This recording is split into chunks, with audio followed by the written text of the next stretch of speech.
Marsi sot vjen me një intervistë me një piktore të re, një vajzë artiste cila quhet Adela Osmani, dhe na ka treguar për pasionin e saj dhe gjithashtu për vëmendjen që ka tërhequr me pikturat e saj shumë të veçanta.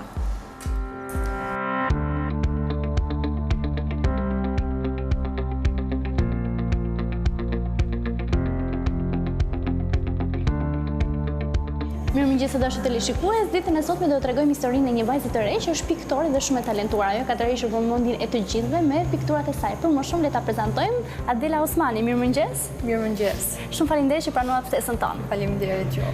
Do ta nisja të gjithë intervistën tonë me nisjen e pasionit ose kur kuptove që kishe talent në pikturë. Në fakt ka qenë diku tek mosha 8 vjeçare, ishte mami që pa pikturat e mia, si fëmijë domethënë, po mami më nguli që unë tisha ti futesha kësaj fushë.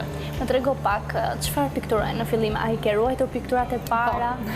I kam pikturat e para, kanë qenë diku moll, flutura, këto kukullat, edhe babagjyshi, këto kanë qenë pikturat kryesore. Edhe sigurisht në këto pikturë ka qenë edhe pak ndihma e mamit. Kur e kuptove që përveç se ishin disa vizatime, por ishin dhe një tendencë që ty do të shoqëronin gjithë jetën? Në fakt, unë thjesht e kuptova shumë, sepse mendova thjesht ishin vizatime për fëmijë ose diçka thjesht fëmijërore. Po mami ishte ajo që pa që unë kisha disa teknika vizatimi dhe donte shumë që unë vazhdoja. Më pas me kushërin time të vockël, nisëm të dyja kursin edhe xhaxhi im, që do një falenderim publik, na çonte për ditë në kurs, që në moshën 8 vjeçare, edhe ka vazhduar për rreth 10 vite, gati 18 vite, po që shumë, edhe kursi është si shtëpia ime e dytë, është domethënë pafund mirënjohje për profesorin tim, sepse ka dhënë shumë për mua, edhe në pjesën e artit, në çdo lloj gjëje. Domethënë është një ndihmë njerëzonisht shumë e madhe, sepse është përkushtuar jashtë mase shumë. Dhe përveç kësaj, jo vetëm një falënderim, por jam mirënjohje gjithë jetën për gjithë artin që më ka mësuar që unë t'jem këtu ku jam sot. Përveç se të kesh një talent, sa e rëndësishme është që ky talent të zhvillohet dhe të gjesh rrugët e duhura? Në fakt duhet shumë mbështetje edhe nga pjesa prindërore, meqenëse unë kam pas gjithmonë mbështetjen e mamit dhe të babit, por që edhe në pjesën time ka ndikuar shumë edhe profesori im. Domethënë kam pas personalisht shumë mbështetje në çdo lloj aspekti dhe për mua është edhe ai si prindi i dytë sepse ka dhënë shumë për mua. Më trego pak reagimet e personave në momentin që morën vesh që Adela ishte talentuar në pikturë. Mos më thuaj që do thonin na bën një portret. Në fakt unë se kam shumë dëshirë që të merr me portretin, pëlqen më shumë pjesa e abstraksionit, por që shumica nuk është se kanë ditur. Është zbuluar këto kohët e fundit meqenëse unë merrem dhe me pjesën e interior design. Dhe thonë, wow, ti pikturon, edhe jam detyruar pastaj që të bëj për secilën shtëpi ose varr që kam arretuar ndonjë pikturë. Edhe domethënë kështu është hapur emri. Më trego pak si fillove të përshtatesh ose të mësohesh me reagimet e njerëzve publik me pikturat e tua? Po, domethënë deri diku është pak emocional sepse në një moshë kaq sa jam unë, fillova të bëj karrierë deri diku. Por që është shumë mirë, domethënë jam ndjer shumë mirë. Adela e shikon si pasion apo edhe një profesion që mund të të shoqërojë gjithë jetën? Deri më përpara në fakt e kam menduar si thjesht pasion. Por tani që unë po eci shumë mirë në hapat e artit, dua ta kem pjesë të jetës çdo moment. Zakonisht ndodh që artistët këshillojnë të rinjt që mos u merrni me art se nuk ka buk. Si e mendon ti këtë pjesë? Për mua nuk vlen fare kjo, sepse unë kurrë nuk e kam bërë, domethënë për para. E kam bërë thjesht për kënaqësinë time, edhe është gjë shumë e bukur që një pjesë e artit tënd dhe shpirtit tënd, sepse çdo gjë ka lidhje me ty në pjesën e artit, të jetë në vende shumë të njohura, në njerëz të njohur, në çdo lloj vendi, domethënë është kënaqësi shumë e madhe. Më trego pak për stilin tënd.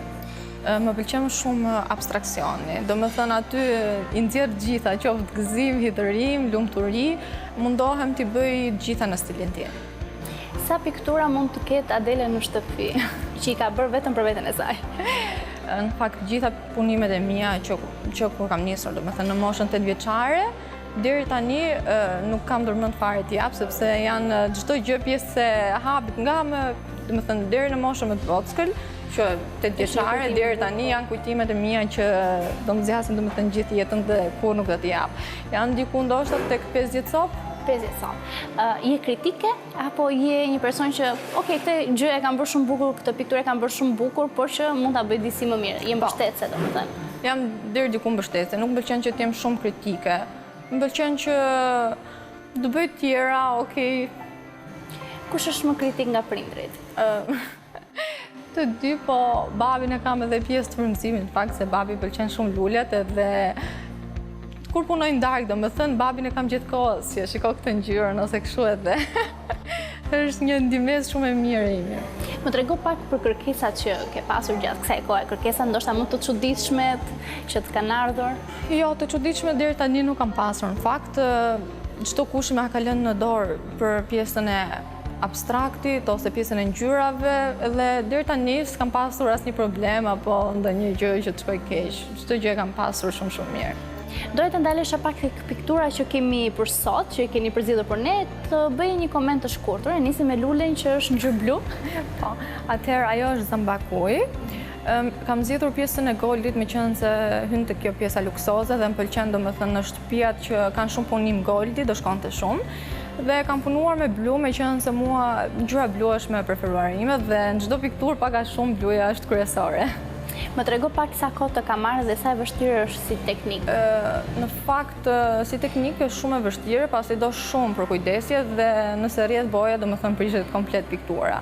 Më ka zgjatur diku 2 javë ose 3 javë, diçka e tillë, bashkë me detajet, tharjen, gjitha këto. Si ka reaguar personi që ja ke bërë këtë dhuratë? Shumë mirë, në fakt. Kjo nuk është dhuratë, ka qenë porosi për jashtë, por që shumë mirë. Të kalojmë dhe tek piktura tjetër, më trego çfarë është? Në fakt, kjo është porosi për një ambient biznesi. Ai donte që të kishte domethënë shumë ngjyra, jo vetëm një. Dhe me qenë se është në bregdet, e kombinova pjesën e boqellit edhe me ngjyra të tjera të perëndimit edhe gjitha këto. A të ndodh që të thonë, Adela, më bë diçka që tregon për mua me që ti më njeh mirë dhe si do më realizoj në një pikturë? Kam pasur një klientë në fakt që kishte shumë qejf që t'i bëjë diçka në lidhje me shenjën e horoskopit, edhe donte pjesën e mirë dhe pjesën e keqe, domethënë dy anët e errta dhe të bardhën. Edhe kjo ka qenë më interesante që kam bërë deri tani. A e mban mend kush ka qenë piktura që të ka lodhur më shumë? Në fakt ka qenë pjesa e diplomës. Ajo ka zgjatur diku ke 2-3 muaj dhe më është dashur shumë kohë. Por me qenë se kam pasur edhe një ndihmës shumë të madhe nga profesori im, me ndihmë etj, më është lehtësuar shumë puna. Çfarë të frymëzon? Kur para se të bësh një pikturë, a ke një ritual? Në fakt, familja ime. Për çdo gjë është mami ose babi që gjithmonë do m'japi një mendim. Më trego pak si është pjesa e punës tënde, domethënë ke një ambient specifik? Po, kam një ambient specifik. Është e gjithë domethënë Papa Fingo, se unë kam një Papa Fingo që është vetëm për punimet e mia. Okej, që aty gjen frymëzimin çdo herë. Të ndodh ndonjëherë që të frymëzosh nga diçka dhe shkon direkt në zyrë, në studio dhe pikturon? Ka ndodhur plot herë në fakt. Edhe kur ke atë frymëzimin, duhet të shkosh se s'bën ta mbarosh, edhe mund të ketë raste që mund ta mbarosh pikturën edhe brenda ditës. Kush ka qenë piktura që ke mbyllur brenda ditës? Në fakt, kjo ka qenë për një biznes. Ishte thjesht, domethënë si një frymëzim, po merresha me disa piktura, me lapse kështu, dhe pastaj hypi frymëzime dhe mendova që ta mbaroj këtë dhe dhe eci shumë mirë. Më trego pak sa kanë ndryshuar preferencat e klientëve shqiptar për pikturat, çfarë preferojnë më së shumti, duan diçka origjinale apo ndodh që pëlqejnë diçka në internet ose dikujt dhe duan fiksi ajo?